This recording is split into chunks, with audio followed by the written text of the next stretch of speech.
पोलिसांनी परवा धडाकेबाज कामगिरी करत गांजा विक्री करणाऱ्याला पकडलेले आहे, काय सांगाल त्या संदर्भात? आम्हाला या ठिकाणी पुणे ग्रामीण जिल्ह्याचे पोलीस अधीक्षक सन्माननीय पंकज देशमुख साहेब यांनी पूर्ण पुणे जिल्ह्यामध्ये जो अवैधरित्या ज्या अंमली पदार्थांची विक्री होते किंवा जवळ बाळगून किंवा हे तरुण मुलामध्ये जी व्यसनाधीनता वाढत चालली त्या अनुषंगाने आम्हाला अंमली पदार्थ विरोधी कारवाई करण्यासाठी या ठिकाणी आदेश दिले होते। त्या आदेशाच्या अनुषंगाने आणि सूचनांच्या अनुषंगाने आम्ही या ठिकाणी गोपनीय माहिती मिळवली असता आम्हाला अशी माहिती मिळाली की बाबा मांजरवाडी पुलाखाली एक इसम गांजा विक्री करण्यासाठी घेऊन येणार आहे। त्या अनुषंगाने आम्ही शासकीय पंच, फॉरेस्टचे अधिकारी तसेच इतर आमचा जो PSI दरस पाटील साहेब आहेत, PSI जगदीश पाटील साहेब, आमची बाकीची जी टीम आहे यांना घेऊन आम्ही सापळा लावला होता आणि त्या सापळ्याच्या अनुषंगाने आम्ही सदर इस्माला या ठिकाणी पकडलेले त्याच्याकडे जवळजवळ 4 किलो 800 ग्रॅम गांजा आम्हाला या ठिकाणी मिळालेले, एक वजन काटा भेटलेला आहे आणि एक त्याची 4 चाकी गाडी देखील आम्ही या ठिकाणी जप्त केली। असा एकूण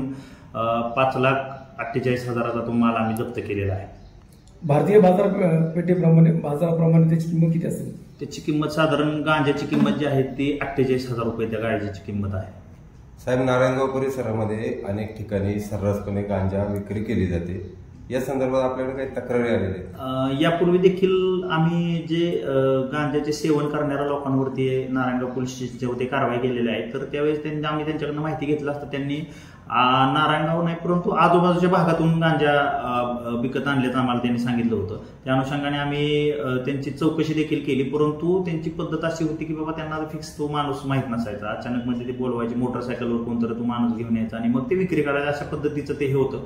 परंतु यावेळेस आम्ही थोडंसं जास्त डीपमध्ये जाऊन माहिती घेतल्यामुळे आम्हाला ते कळालं की बाबा असा एक गाडीमध्ये एवढा गांजा येणार आहे। त्या अनुषंगाने आम्ही सदरची कारवाई केलेली आहे। यापुढे देखील ही कारवाई चालू राहणार आहे?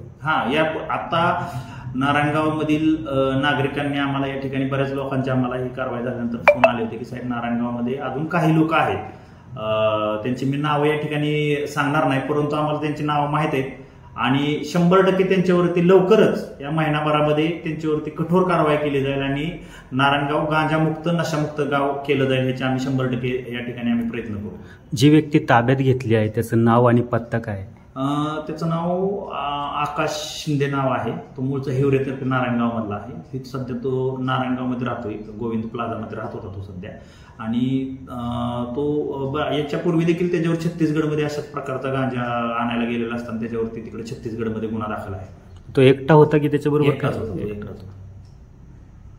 आता त्याच्यावरती कोणता गुन्हे दाखल झाले? त्याच्यावरती आपण NDPS कायद्याप्रमाणे कारवाई केलेली आहे आणि आपण ज्याला काल कोर्टात रिमांड कामी हजर केला त्याला 5 दिवसांची पोलीस कस्टडी घेतलेली आहे आणि मग पुढचा आपला आणखी तपास आमचे पोलीस स्टेशनचे दरस पाटील साहेब पुढचा तपास करत आहेत।